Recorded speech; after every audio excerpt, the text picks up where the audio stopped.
நம்ம முன்னாள் பொருளாளர் அன்வர் பாய் அவர்கள் தான் இந்த இதை கூட்டியிருக்கிறாங்க. கண்ட ரெண்டு பேர்களுக்கு மத்தியில் குறிப்பாக நம்ம சகோதரர் பாக்கர் அவர்களுக்கும் இப்போ உள்ள நிர்வாகத்திற்கும் அதே போன்று முன்னால் உள்ள நிர்வாகிகளுக்கும் மத்தியில் சில கசப்புணர்வுகள் இருக்கிறது. அதை தீர்த்து கொள்ள வேண்டும் என்ற ஒரு நன்னோக்கத்தில் தான் அன்வர் பாய் அவர்கள் இந்த கூட்டத்தை அவர்கள் கூட்டியிருக்கிறாங்க. இதில் நாம் மனம் விட்டு பேசி எந்த பிரச்சனைகளும் உருவாகுவதை தடை செய்யும் வண்ணமாக பிரச்சனைகளை கூடுதலாக்காமல் அதை இணக்கமாக வருவதற்குரிய என்ன வாய்ப்பு, எந்த முடிவை எடுத்தால் இம்மையிலும் மறுமையிலும் நமக்கு ஒரு நல்ல பலன் கிடைக்கும் என்பதை நாம் மனதில் நிறுத்தி இந்த இதை நம் சமாதானத்தை இந்த பிரச்சனைகளை தீர்வு கொள்வதை நாம் என்ன செய்யலாம் ஆரம்பிச்சோம். தௌஹீத் ஜமாத்துடைய பிரச்சனைகள் விஷயத்துல பொதுவாக ஒரு விதமான குழப்பங்கள் இருந்தாலும் பொதுவாக முக்கியமா பாக்கர் விஷயத்துல சில பிரச்சனைகள் இருக்கிறதுனால பாக்கர் என்கிட்ட வந்திருந்தாரு ஒரு 2-3 நாளைக்கு முன்னே வேதனைப்பட்டார், மன வேதனை ஒதுக்கப்பட்டார். அவர் மேல சுமத்தப்பட்ட குற்றங்கள் அநியாயமான குற்றங்கள், அதுவும் ஒரு கடுமையான வார்த்தைகளை பயன்படுத்தி அவருக்கு கடிதங்கள் வந்திருக்கு. இந்த மாதிரி விஷயத்துல எல்லாம் ரொம்ப மனவேதனைப்பட்டேன். எனக்கு எதுக்காக என்ன இந்த மாதிரி எல்லாம் பண்றாங்க, பொதுவா என்ன ஒரு இந்த பொம்பளை பொறுக்கி மாதிரி என்ன நடத்துறாங்கிற மாதிரி எல்லாம் பேசினாரு. அதுல எனக்கே ஒரு மாதிரியா இருந்தது. அப்போ நான் அவர்கிட்ட சொன்னேன், நான் இதுக்கு ஏதாவது ஒரு எல்லார்கிட்டையும் பேசி இப்போ உள்ள நிர்வாகிகள் மற்றும் பிஜெக்ட் எல்லாம் நான் பேசி இதுக்கு ஒரு தீர்வு பண்ணலாம்ப்பா, நான் பேசிட்டு அவங்ககிட்ட பேசுறேன். அதே மாதிரி இங்க சுலைமான் கிட்ட பேசினேன், சுலைமான் இதுக்கெல்லாம் ஏற்பாடு பண்ணிக்கலாம்னு சொல்லிட்டு பேசி நான் ஒரு முடிவு எடுத்தாரு. அது மாதிரி இன்னைக்கு அதுக்காக வேண்டி இன்னைக்கு எல்லாமே சேர்ந்துருக்கோம், கூடியிருக்கோம். அல்லாக்காக வேண்டி மனசால பேசி இதுல இங்க இன்னும் எந்த ஒரு உள்நோக்கமும் இல்லாம தன்னுடைய பர்சனல் அதாவது செல்ஃபிஷ்னஸ் எதுவுமே இல்லாம தௌஹீத் ஜமாத்துக்காக வேண்டி 25-26 வருஷமா இந்த தௌஹீத் ஜமாத்தை வளர்க்கறதுக்காக வேண்டி எவ்வளவோ கஷ்டப்பட்டிருக்கோம், எவ்வளவோ இது பண்ணிருக்கோம்.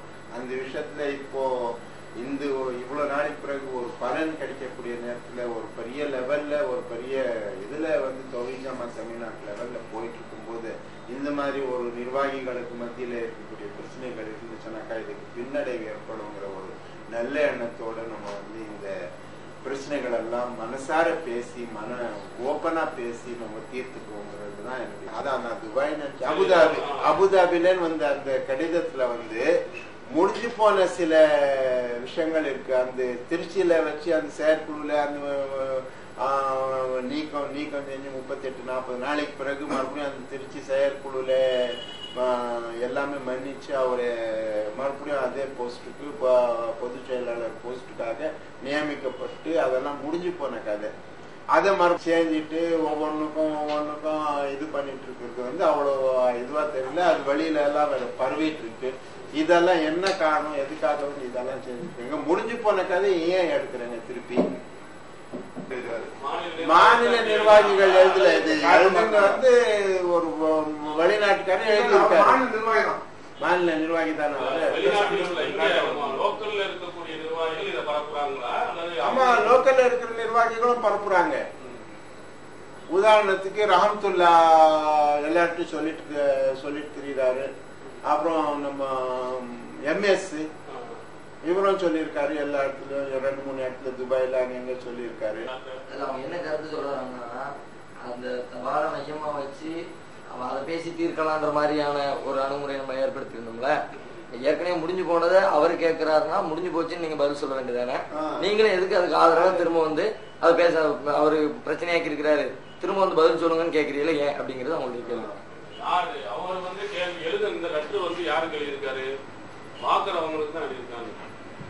எழுதுனத எனக்கு நம்ம தலைமைக்கு செயலாளர் தலைவர் அன்று இவருக்கு லெட்டர் கொடுத்திருக்கிறாங்க. சரி, பாக்கர் கொடுத்திருந்தா அவர்களே கொடுத்துட்டு போறாரு. அதையும் நீங்க யாரு சொன்னாங்க பதில் கொடுங்க ஜமாத்ல பேசுங்க.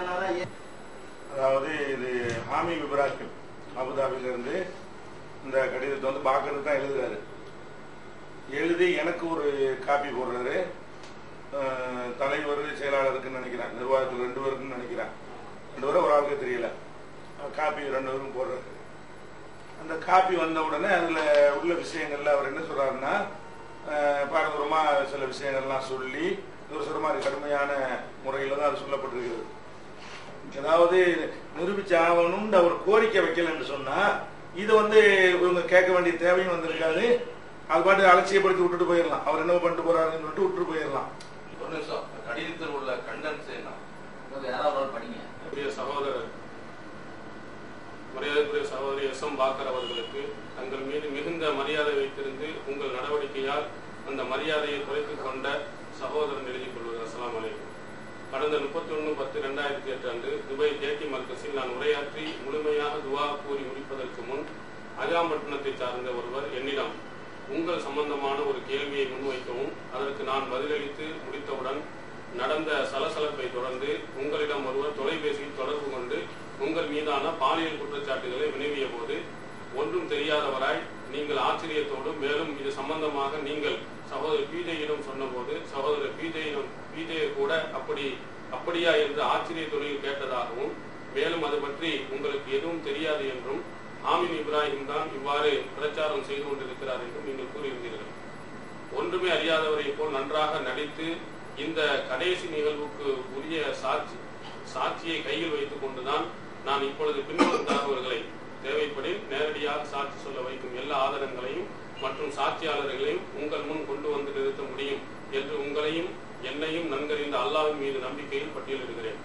தமுமுக பிரிந்த போது அவர்களுடன் சேராமல் ஜமாத்தின் பக்கம் நீங்கள் நின்றதும் அநியாயக்காரர்களை அடையாளம் காட்டுவதில் நீங்கள் அதிக அக்கறை செலுத்தியதும் தமிழகத்தின் பல இடங்களில் ஆக்ரோஷமான பிரச்சாரம் மூலம் ஜமாத்தின் வளர்ச்சி கஷ்டப்பட்டதும் என்னையும் என் போன்றவர்களையும் உங்களை ஒரு சூப்பர் ஸ்டாராகவே காட்சியளிக்க வைத்தது. ஆனால் தொடர்ந்து வந்த நாட்களில் உங்கள் மீதுள்ள மரியாதை சிறிது சிறிதாக குறையும் வண்ணம் உங்கள் நடவடிக்கைகள் அமைந்திருந்ததை நாங்கள் உணர துவங்கினோம். தௌஹீத் ஜமாத் மாநில நிர்வாகத்தை நாங்கள் கடந்த பல வருடமாக கவனிக்கும் நிலையில் உங்களை பற்றி மட்டுமே புகார்கள் வருவதும் உங்களுக்கு வேண்டிய மற்ற நிர்வாகிகள் சப்போர்ட் வழங்குவதுமான நிகழ்வை கண்டு வேதனைப்பட்டோம். தௌஹீத் ஜமாத்தை உங்கள் வருமானத்துக்கு பயன்படுத்திக் கொண்டீர்கள் என்ற குற்றச்சாட்டு உங்கள் மீது தவிர வேறு எந்த நிர்வாகி மீதும் வந்திருந்தா இதை நீங்கள் எண்ணி பார்க்க வேண்டும். பிறர் 20 ரூபாய் என விற்பனை செய்யும் குறுந்தகடுகளை 50 ரூபாய் என விற்று சம்பாத்தியம் பண்ணுகிறீர்கள் என்ற குற்றச்சாட்டுக்கு ஜமாத் தான் பதில் சொல்ல திணறிக் கொண்டிருந்தது. கடுமையான வற்புறுத்தலின் பெயரில் பின்னர் அதை 35 ரூபாய் என குறைத்து விற்பனை செய்தீர்கள். இதுக்கு கூட இந்த ஜமாத் வக்காலத்து வாங்கியது சப்பை கட்டி கொண்டுதான் இருக்கின்றது.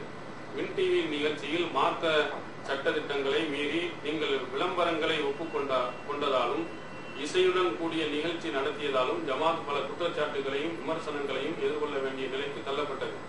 நீங்கள் முன்வந்து பதில் சொன்னாலும் மற்ற நிர்வாகிகள் அவ்வாறு பதில் சொல்ல முடியாமல் போனது. இதற்கும் சப்பை கட்டுதான் கட்டினார்கள்.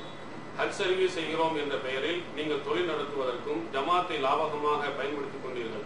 தௌஹீத் ஜமாத்து தான் அதை நடத்துகின்றது என்ற எண்ணத்தை மக்களிடம் கொண்டு செல்லும் வண்ணம் உங்கள் ஹஜ் சர்வீஸ் அலுவலகத்தில் சகோதரர் பிஜே உட்கார்ந்து இருப்பது போன்ற விளம்பரங்களை வைத்தீர்கள். தொடர்பு எண்களாக சில மாநில நிர்வாகிகளுடைய தொலைபேசி எண்களை கொடுத்தீர்கள். தௌஹீத் ஜமாத் அலுவலகத்தில் ஹஜ் பயிற்சியும் நடத்தி தொழிலை மும்முரப்படுத்தினீர்கள். இப்படி ஜமாத் நடத்துவது போன்ற தோட்டத்தை மக்களிடம் உருவாக்கி உங்கள் தொழிலுக்கு ஆள் பிடித்தீர்கள். உங்களுடைய ஏற்பாடு மூலமாக ஹஜ்ஜுக்கு வந்தவர்கள் பெரும் ஏமாற்றம் அடைந்து ஜமாத்துடன் சண்டை போட்டதும் எங்களுக்கு தெரிய வந்தது. அதன் பின்னரும் நீங்கள் இதை விடுவதாக இல்லை. காரணம் கேட்டால் நான் பெரும் நஷ்டம் அடைந்துள்ளேன் என்று உங்களுக்கே உரிய டயலாக்கை விழாவிடுகிறீர்கள். இது லாப நஷ்ட பிரச்சனை இல்லை. நஷ்டம் என்பது உண்மை இல்லை என்பது தனி விஷயம். அதுபோல எந்த நிகழ்ச்சியானாலும் மீடியாவுடன் கேமராவை புக் பண்ணினால் நான் டிவியில் வரும் என்ற எழுதப்படாத சட்டத்தை உருவாக்கி 2000 ரூபாயில் கிடைக்கும் வாடகை கேமராவை விடுத்து உங்களுக்கு அதை விட பல மடங்கு வாங்கி ஜமாத்தின் பெயரில் சம்பாத்தியம் செய்தீர்கள். இஸ்லாம் ஒரு இனிய மார்க்கம் நிகழ்ச்சி என்றால் உங்களுக்கு சொல்லவே வேண்டாம். மிக்சர் பக்கோடா என்று நிகழ்ச்சி ஏற்பாடுகளின் தாலியை அறுத்து விடுத்து விடுவீர்கள். நீங்களே சில்லறைத்தனமாக நிகழ்ச்சி நடத்தியவுடன் நடந்து கொண்டதும் உங்களால் மறுக்க முடியாதாகும்.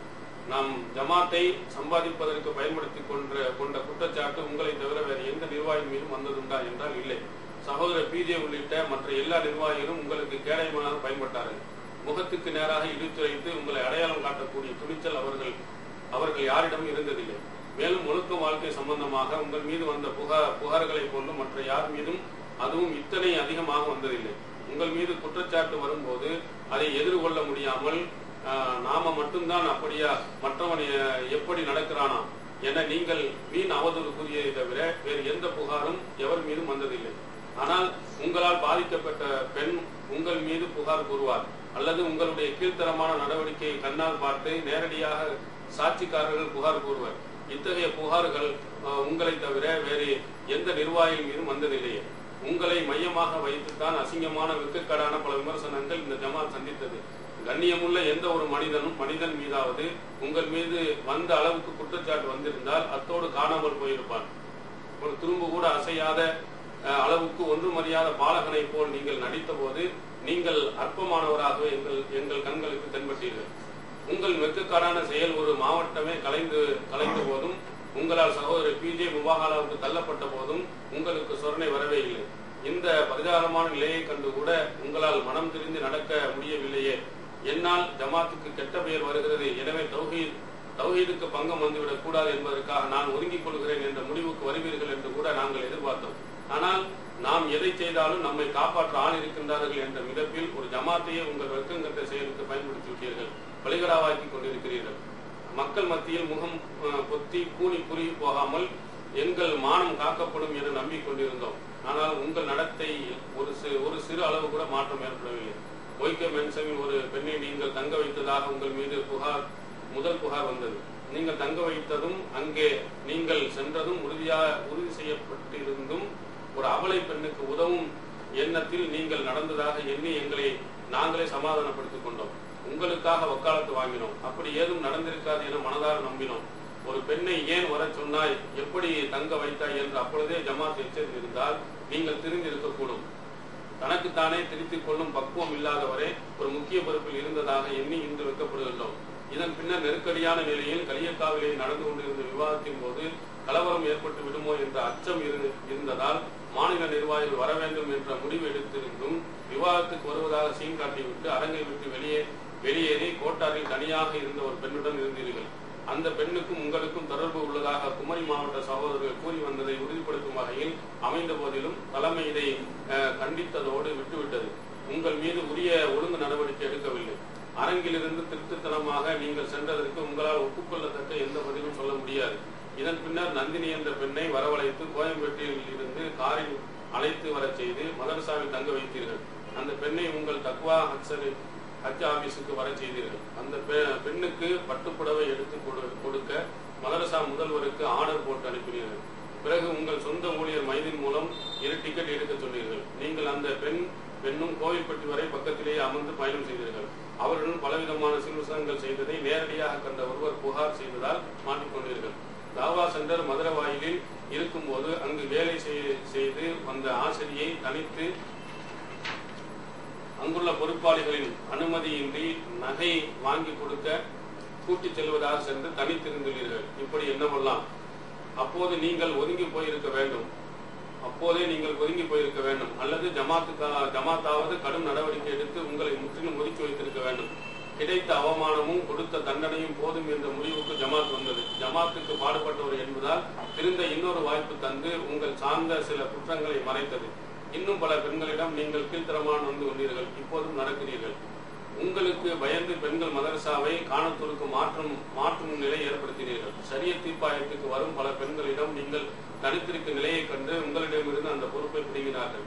அதை வரவேற்று மனமாற மகிழ்ந்து கொண்டேன். ஆனாலும் சில மாதங்களில் அதை மீறி மீண்டும் பஞ்சாயத்து பண்ணுகிறேன் என்ற பெயரில் பெண்களிடம் சிமிசம் செய்ய ஆரம்பித்ததை வழக்கமாக கொண்டீர்கள். இன்றும் போன் மூலம் ஏராளமான பெண்களிடம் நீங்கள் அடித்து அப்படித்தான் நடந்து வருகிறீர்கள். கடைசியாக சக்கீராபான் என்பவருக்கு நீங்கள் காதல் வலை வீசினீர்கள். மறுக்க முடியுமா? அலுவலகத்துக்கு வர செய்து சல்லாபுரத்துக்கு முயன்றீர்களே, மறுக்க முடியுமா? அவரை திருமணம் செய்ய நீங்கள் மறுத்ததால் அவர் மாநில தலைமையிடம் புகார் கொடுத்தார். இதற்காக உங்கள் ஊழியர் மைதின் மூலம் ஜாஃபர் மூலமும் அந்த பெண்ணை மிரட்டினீர்களே, மறுக்க முடியுமா? எவ்வளவு பணம் வேணுமானும் வாங்கிக் கொள் என கூறினீர்களே, மறுக்க முடியுமா? உங்கள் சுயரூபம் தெரிந்த அந்த பெண் தலைமையில் புகார் கொடுத்தார். இவ்வளவு கேடு கட்ட ஒருவர் என்னை போல் ஏராளமான பெண்களின் வாழ்க்கையை சீரழித்த பாக்கர் மீண்டும் நிர்வாகத்துக்கு வரக்கூடாது என்று வற்புறுத்தினார். இல்லாவிட்டால் பொதுக்குழுவில் வந்து நியாயம் கேட்பேன் என்றார். அப்போதாவது திருச்சி செயற்குழுவில் எடுத்த முடிவின்படி உங்களை நீக்கி அம்பலப்படுத்தியிருக்க வேண்டும். சகோதரர் பிஜேவுக்கோ மற்ற நிர்வாகிகளுக்கோ அந்த துணிவு இல்லாமல் போனது.